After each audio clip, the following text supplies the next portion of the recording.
아침 최저기온이 영하 10도 아래까지 떨어지며 최강 한파가 절정입니다.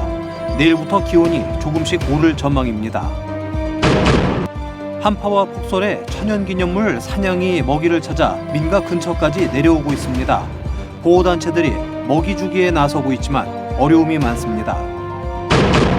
강원도 방송사들이 공동 실시한 여론조사에서 김진태 도지사와 신경호 교육감에 대한 긍정평가가 부정평가보다 조금 높은 것으로 나타났습니다. 강원도가 내년에 국비 9조 5,892억 원을 최종적으로 확보했습니다. 올해보다 국비 확보 규모가 늘었는데 국회 심사 단계에서 주요 현안 사업비가 반영됐습니다.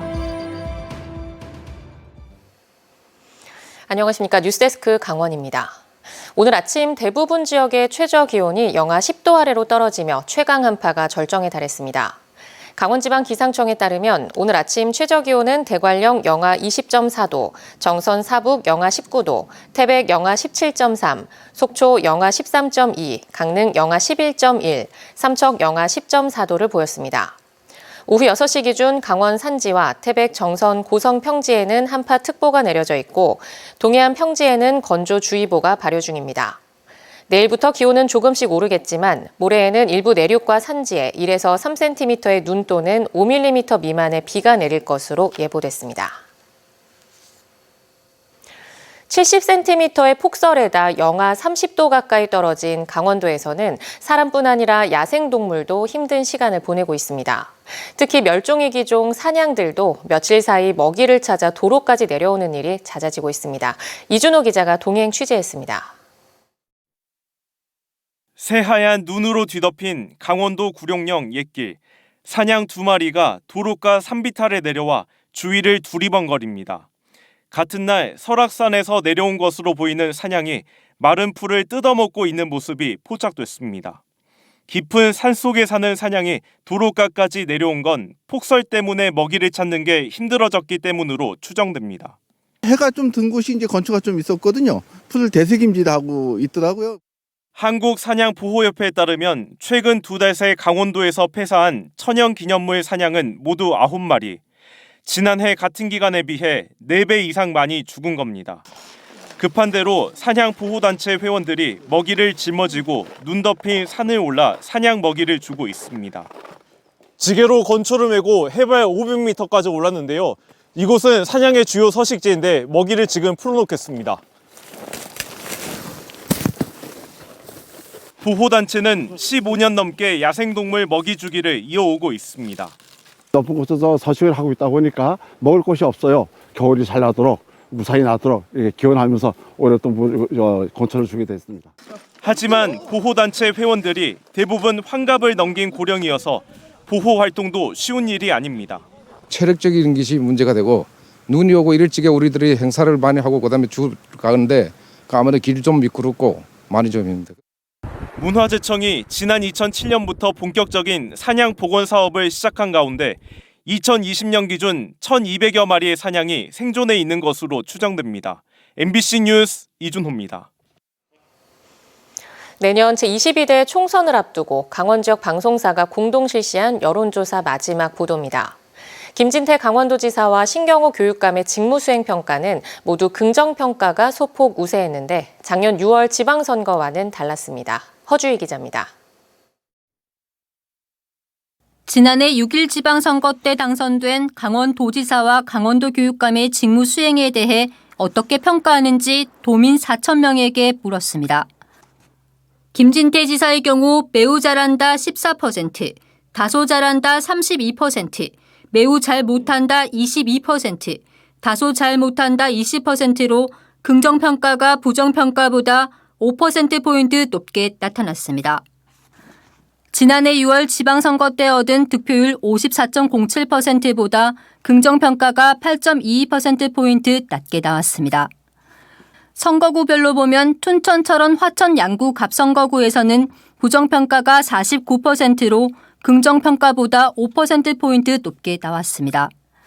반면 춘천 을선거구에서는 긍정평가가 49%로 부정평가보다 12%포인트나 높게 나와 민심이 정반대로 나타났습니다.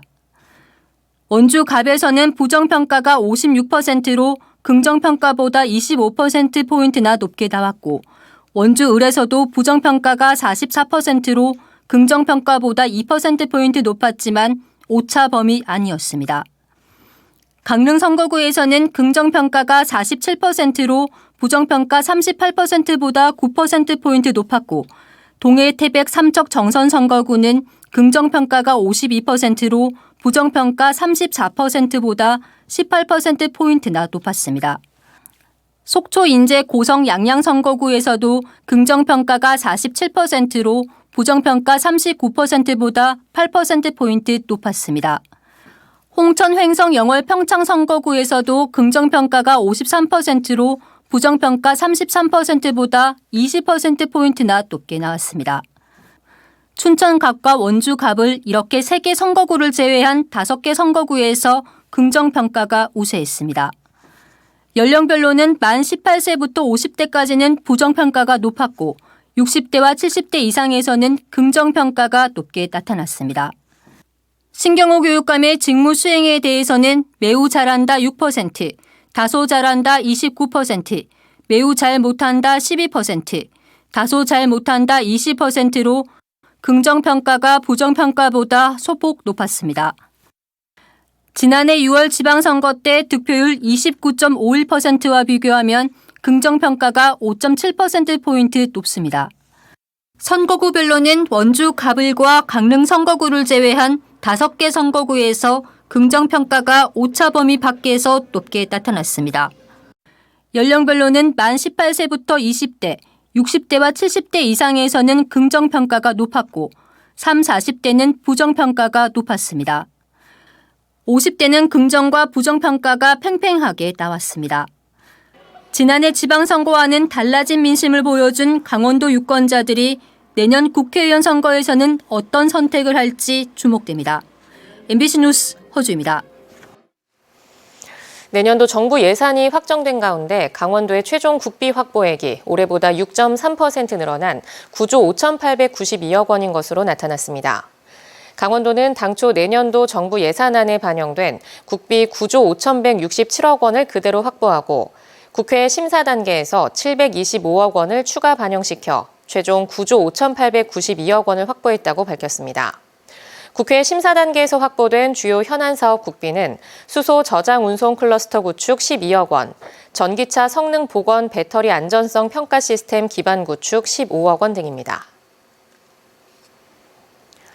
강릉시가 문화체육관광부에 2024년 제38차 한일관광진흥협의회 및 심포지엄을 유치했습니다.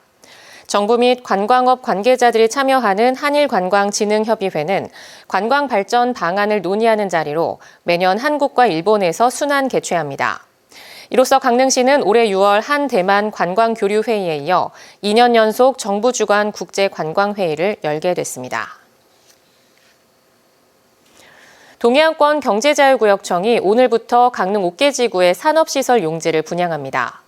강릉 옥계지구는 지난 2018년부터 2023년까지 옥계면 현내리 일대에 578억여 원을 들여 38만여 제곱미터 규모로 조성됐으며 동해고속도로 옥계 IC 7번 국도와 인접해 접근성이 좋습니다.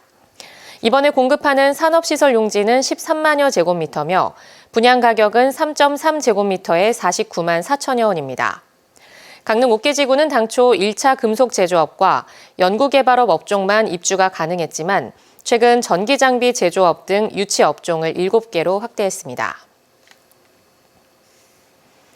지난해 강원도 경제성장률이 숙박 음식점업과 서비스업의 호조로 3%를 기록하며 전국 평균인 2.6%를 0.4%포인트 상회했습니다.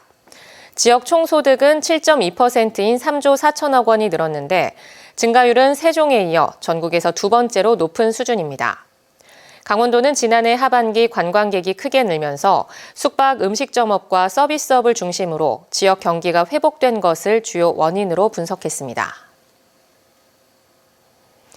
정선군 정암사 수만호탑 중수비가 강원도 문화재 자료로 지정 예고됐습니다. 정선군은 강원특별자치도 문화재위원회에서 의결한 문화재 자료 지정 절차에 따라 중수비와 주변 지역 24.28제곱미터를 문화재 구역으로 지정하는 내용을 다음 달 4일까지 고시했습니다. 정암사 수만호탑 중수비는 1770년에서 1771년에 탑을 수리할 때 투입됐던 인원과 시주자 이름 등이 기록돼 있어 문화재적 가치가 높은 것으로 평가되고 있습니다. 동해시가 정부의 인력 운영 효율화 우수 자치단체에 선정됐습니다. 동해시는 인력 재배치 목표 수치인 일반직 정원의 1% 이상인 2.1%에 해당하는 15명을 재배치하고 조직 통폐합 등의 성과를 인정받아 정부로부터 우수 지자체로 선정돼 특별교부세 3억 3천만 원을 확보했습니다. 인력 운영 효율화는 지자체가 기능 쇠퇴와 업무 효율화가 가능한 인력 감축 분야를 발굴해 신규 행정 수요에 배치하는 활동입니다.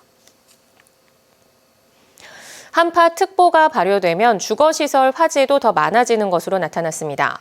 강원소방본부가 최근 5년간 화재와 기상의 상관관계를 분석한 결과 겨울철 하루 평균 화재 건수는 0.67건이었지만 한파 특보가 발효되면 화재 건수가 0.83건으로 0.2건 더 많이 발생한 것으로 집계됐습니다. 강원뉴스 마칩니다. 시청해주신 여러분 고맙습니다.